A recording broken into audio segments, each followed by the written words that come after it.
using latest CPU features to be a part of the protected domain, but being isolated from the operating system it runs through a hardware barrier. So what is memory introspection? Well, it's basically a technique through which we look at the live operating system image, determine its most important components, code, drivers, user application code, stack, heap, and so on, and trying to determine whether malicious activity is happening inside it. On a lower level, this thing works by, in the case of Xen, we're using the mem-event API and the Xen Access API to hook pages and determine when the operating system has reached a certain stage in its boot process, and then constantly monitor everything it does, when it loads drivers, when it starts processes, and so on. We are able to, this way, to audit pretty much every piece of activity that's relevant to security. That is memory writes or attempts to execute code from places in the virtual memory that should not be executable. And we're also able to veto these attempts, to allow them or to deny them, obviously. This is a big picture of how everything looks after the introspection technology has started to take over some parts of the operating system.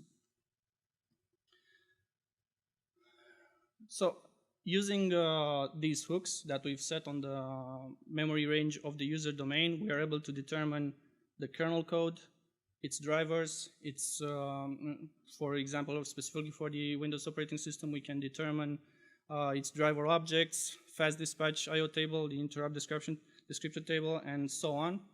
We are able to determine when threads are started, when processes are started, and also expanding it to user. So not only the kernel expanding to user, we're also able to determine when a certain process does something that's not really normal for its specific purpose. So for the traditional security product, you will use the kernel features, you will interrogate the registry and so on in order to hook in and protect it as best as possible. In the case of memory introspection, you just look at its hot memory image and try to determine from that to build a reliable image of what is happening inside. That's something not really easy to do, not easy at all. So obviously the biggest challenge is to bridge the semantic between the memory accesses that we've determined and to correlate those with what has happened in the guest, whether it has loaded a driver, whether it has changed the permissions for a page in a legitimate way or not, or a malicious activity. One of the problems we also try to overcome is the overhead related to switching from each user domain to the hypervisor and then to the security virtual appliance, another user domain itself, and to do this as efficient as possible so as to not impact the operating system that we are monitoring. Here's a little history of memory introspection. So it started around 2003, and for Xen it became relevant in 2008 with a research with a project named Ether. That's actually what we've used to start our own research on Xen. Up until then, we had custom build technology for this. So a couple of Xen features which were necessary in order to do this. The most important one were the mem-event patches that appeared around 2009, which we used to be notified each time a certain type of memory EPT violation actually happens. In 2010, when the project was in full motion, we started to looking at libvmi. So up until then, the technology was running with the same privileges as the hypervisor itself. So we started thinking, well, let's move it to user space. So we looked at the libvmi in order to do this. Unfortunately, at that time, there were a couple of limitations which prevented us, like it was impossible then to map into a user domain pages from a different user domain. The ability to read the CPU state was involved more trips to the hypervisor and then to the introspected domain. So we started our own version of libvmi from the ground. It only took us about 2 weeks because it is much simpler than libvmi. We have a lot less requirements. In 2014, we published a set of patches to Xen Devel. They bring a number of changes, such as with each memory event, we pack the register state for each vCPU. We've also enabled we've also added the possibility to be notified each time a certain MSR is changed. We have also added the possibility to emulate an instruction without allowing it to actually write to memory. This is very important. And also the ability to inject page faults into a user domain.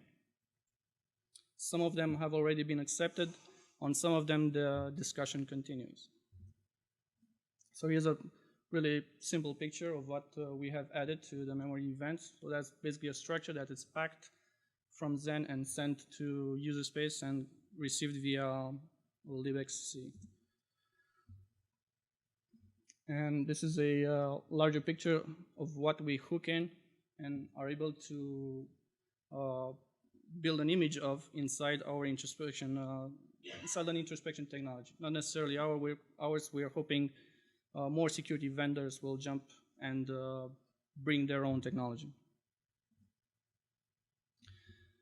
So based on the changes we've made to Xen and published, we've been able to enhance our own introspection technology and are able to add security against rootkits. That was the primary purpose of the project. And then expanded it to user space. So we're now able to determine each time a process is started. We're able to determine each time a process attempts to inject code into a separate process and determine whether that injection is a legitimate or a malicious one. We're able to determine each time a process attempts to execute code from either stack or heap. We're able to determine when code is unpacked, and we can also react to all these events by injecting a, let's say, remediation tool on the fly without using any kind of help from within the guest. That remediation tool is injected as a process in the user domain on the fly and removed upon completion of its task. The introspection logic itself, that is reacting to events and taking a decision whether to allow or not a certain activity, has very small overhead. It is smaller than the overhead added by the transition from one domain to hypervisor and then the other, which takes the decision itself. I'm going to add something here. So I said earlier, we added the ability to emulate instructions and not allow them to write to memory. That's very important for the introspection technology, because each time we determine a malicious activity, we're able to, well, a page fault, an EPT exception is raised, and we're able to emulate that instruction so as to advance the instruction pointer and have a consistent register state, but without changing the memory that it wanted to alter. So the malware itself usually lives with the impression that it has done the damage, when in reality it hasn't. Another important thing is the ability to inject faults into the guest. and bring pages which are either swapped or mapped and not yet brought into the active memory. That's been a bit of a ongoing discussion on the Xen devel, whether it is possible to do that in a reliable way so as not to mess up the operating system. It is. And if you like, we also can do live demos of this.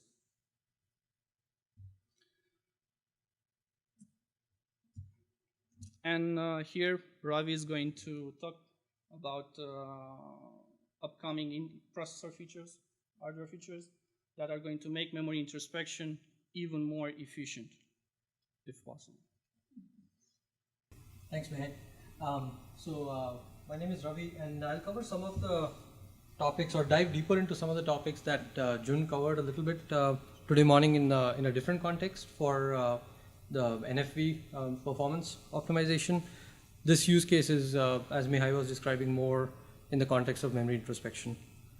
So when you look at memory introspection, as Mihai covered, the functionality at the brass tacks levels is really in sort of two spaces: CPU state monitoring or memory state monitoring for change control. Right? You're trying to basically do integrity of specific data structures to make sure that you can look at them as they're changing to basically access control those changes. Right? And there may be valid changes happening to those structures in memory.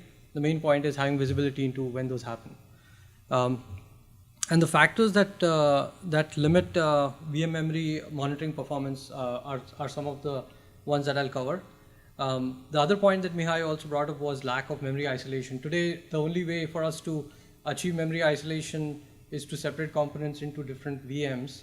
And some of the things that Jun covered earlier on, like protection domains using EPT structures, can also be used to protect components within an operating system. And that sort of feeds into the use case Mihai was describing. And then I'll talk about specific intrinsics to actually address performance gaps depending on whether you're monitoring execution events or access controlling data rights, because both are needed from a VM introspection perspective. When you're trying to do runtime integrity, you can't just say, oh, I've made the code immutable and I'm safe from attacks, because a lot of the stealth attacks will actually go in and target data regions and will completely subvert the OS by just modifying driver dispatch tables, for example. And I'll describe some of the Xen extensions or patches that we are currently working on, and hope to send those out into the community for RFC once we've addressed some of the opens in those. So the factors that limit VM memory monitoring, one is obviously the round trip time, right? The latency to context switch into the hypervisor and back into either the same guest or a different guest. And this is both for, it sort of comes down to what is the frequency with which you take those events, whether you're monitoring execution or data accesses. And obviously, if you're monitoring dynamically written data structures that are normally written to by the OS, you will see that many more events as you're access controlling those, right? The second aspect is how much better can you filter those events? Since today, the architecture, x86 at least limits us to 4K granularity of memory monitoring. We have to monitor memory at the finest granularity of 4K. And so you end up with, when you're trying to do VM memory introspection for existing operating systems, where you don't have the liberty to go in and modify the layout of data structures, you end up with a lot of fault sharing cases, where you take events, but for the most part, you may be just allowing those events to go through. And then as we look at cases like VMM nesting, those applications of memory introspection just explode in terms of performance overhead, because you end up taking nested EPT violations that you have to manage between the root hypervisor and the guest hypervisor. So our design goals were sort of how can we address these three vectors and support these use cases. So Jun covered this today morning in the context of NFV. I'm basically showing here the same model, but in the context of isolating components or code within an operating system, right? So Xen creates multiple EPT structures today, but really manages it in the context of the P2M for each domain that it creates, right?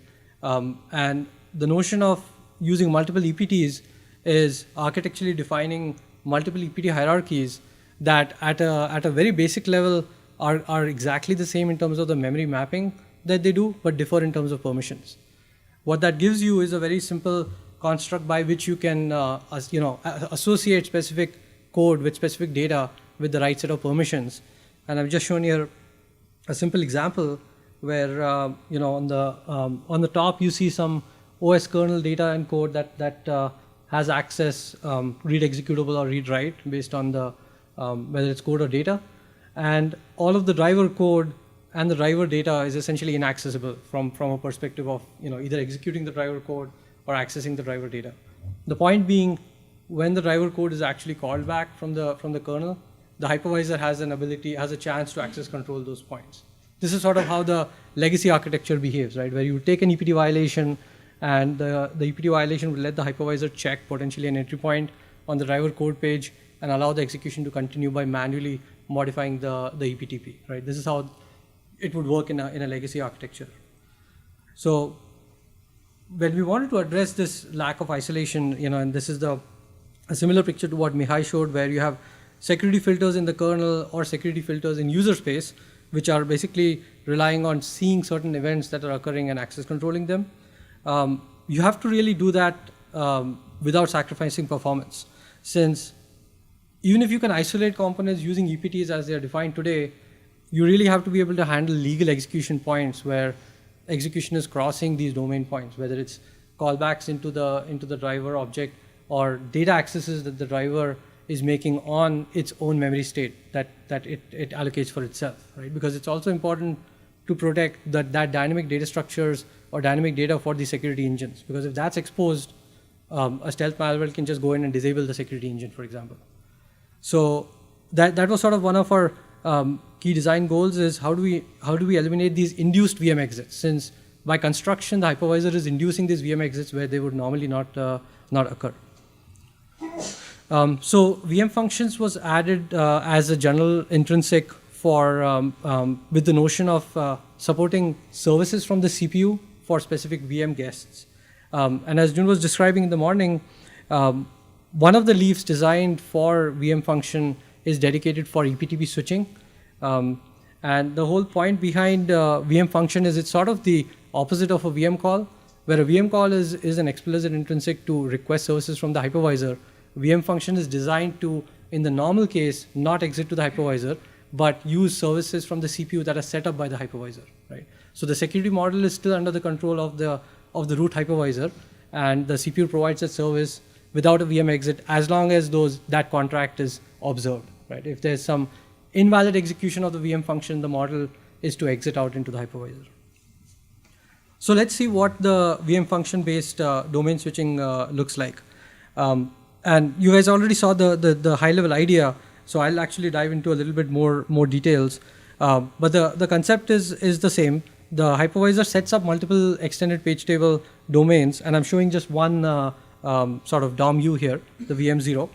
And the point is basically to have components in the guest that are sort of paravirtualized or enlightened that invoke VM function at the point at which they want the traversals to happen from untrusted code into trusted code or vice versa, right? And the policy is sort of encoded at install time or at protection domain creation time by the hypervisor, right? Where otherwise with legacy architecture, it would be taking an exit and applying that policy that, hey, is this entry happening on this code in this code page, then allow that access to go through. And the way the feature is configured is by the hypervisor creating the EPTs like it does today, but actually recording those EPTPs, the root pointer for the EPT tables, into an architecturally defined page that's pointed to from the VMCS, so that when the guest invokes the VM function, the hardware knows how to find the right EPT context to use. And as I said earlier, the security policy is under the control of the hypervisor. So if the hypervisor wants to invalidate a view or disallow VM functions into a certain view, it simply has to either invalidate the EPTP at that index or not locate it in that index at all, right? So the other problem is there are still asynchronous induced VM exits, right? So you can control synchronous VM exits by placing them into your code path wherever you want the execution to cross across protection domains. There are also cases where you're monitoring data in place and you don't know when that data write is going to happen, right?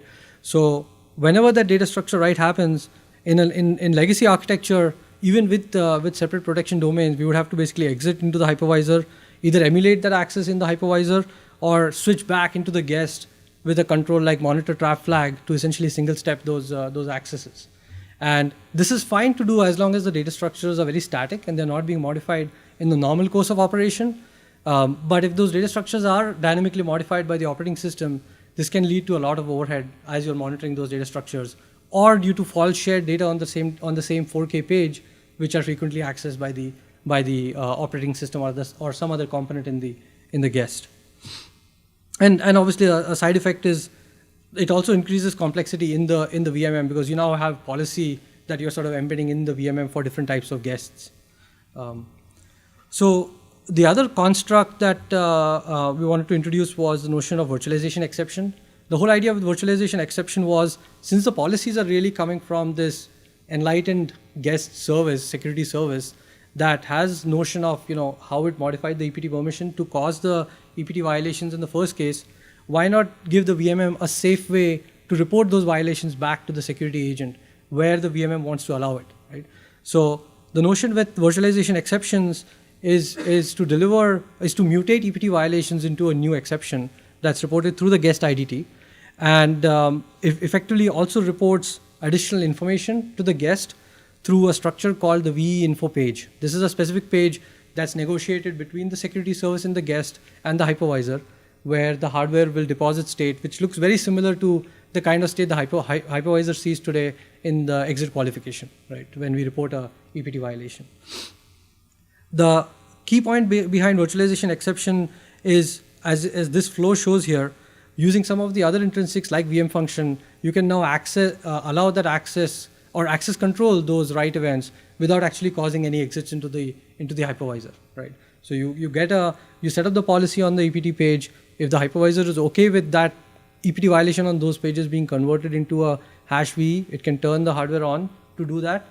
When the write happens, that's reported as a hash VE into the security agent, which can safely use a VM function to switch into a view where it can access control that write. Now, it can choose, the guest software can choose to emulate it in place, or if the instruction is like a RIP relative or some other case where it's harder to emulate, it can also single step it through a special purpose view created to complete that write access. So it also gives the guest software more options to handle those events, and it removes all the complexity from the hypervisor. The hypervisor is basically supporting some bare mechanics. It doesn't need to be concerned about how the policy is actually being implemented by the guest software.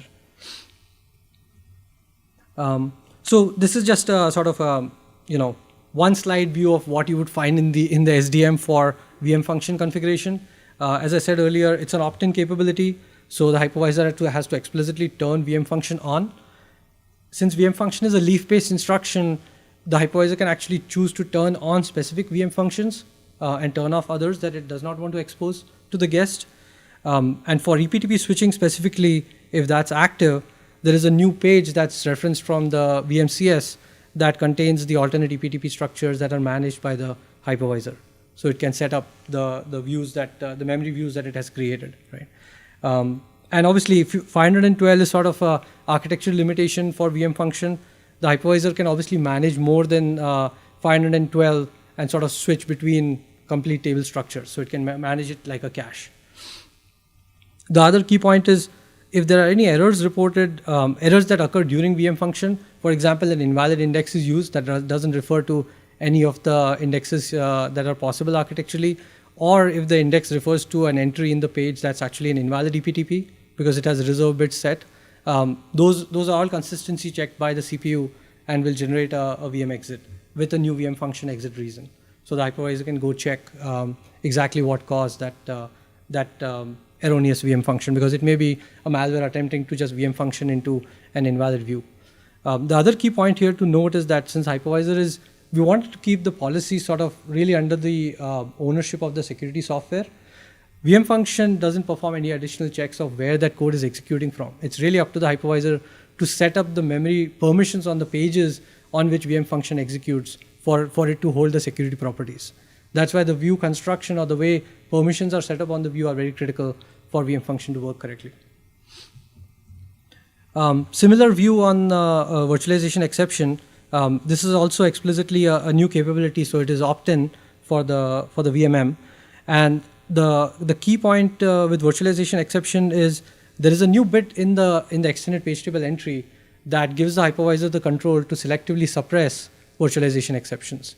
So if the hypervisor has pages that it is, for example, sharing across VMs for copy on write cases or other scenarios where it has protected memory for certain emulated device regions, it can explicitly set suppress VE on those, and those would just give you legacy EPT violation behavior. For memory that it has explicitly assigned to the guest and it wants to allow the guest to change permissions for memory introspection purposes, it can disable suppress VE and let the guest handle those events. So the Xen extensions or the patches that we are currently working on sort of fall into these 4 categories. And we wanted to coordinate with Mihai and his team, since they were talking about some similar capabilities in terms of modifying, letting the guest software sort of modify EPT permissions and things like that. So the first sort of patch is a generic patch that applies to a lot of the use cases more generally, which is why we separated it, which is the efficiently sort of creating and maintaining the alternate EPT views. That's kind of a orthogonal functionality in and of itself, so that makes sense as a separate patch.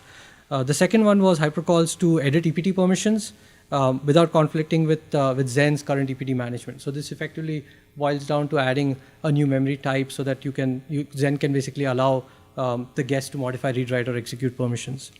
The third one is sort of the x86 specific patch, which is if virtualization exception is seen as a capability in the VMX capability MSRs, allowing the VMM to turn that on and report the events through #VE.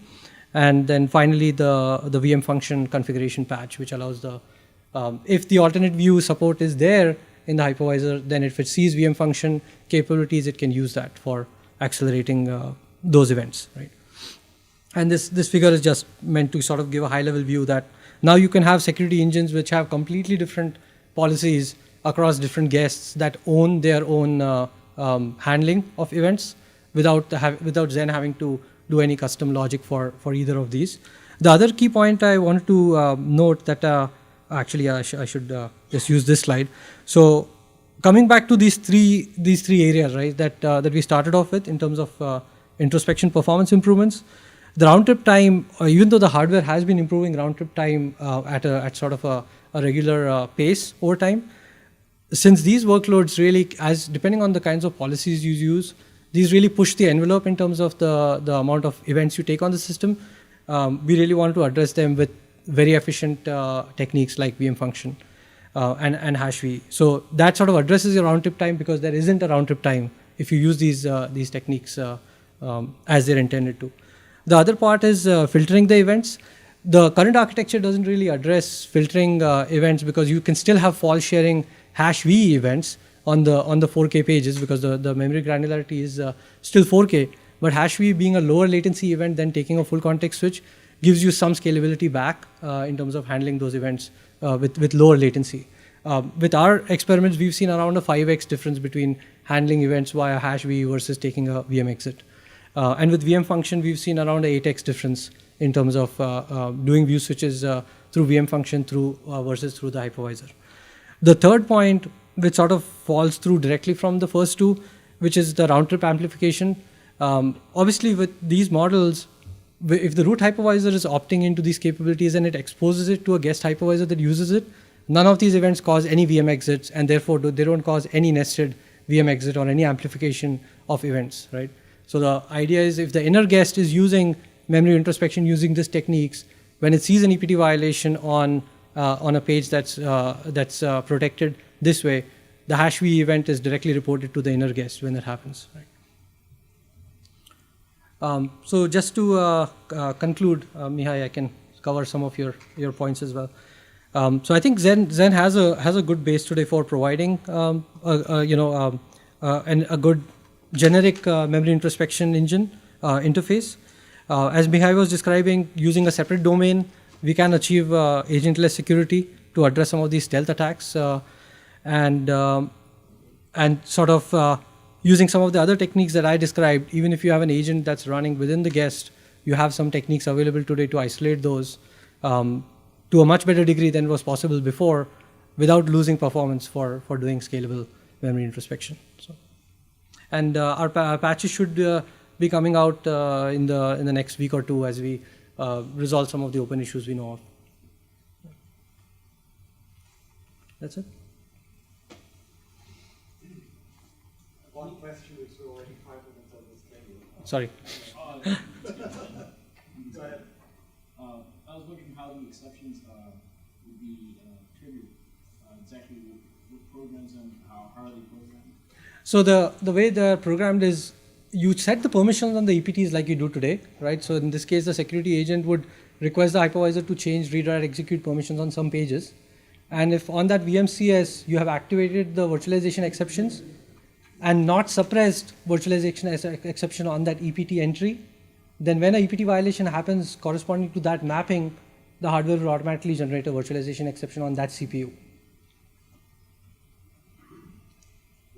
Yeah, just on Bob.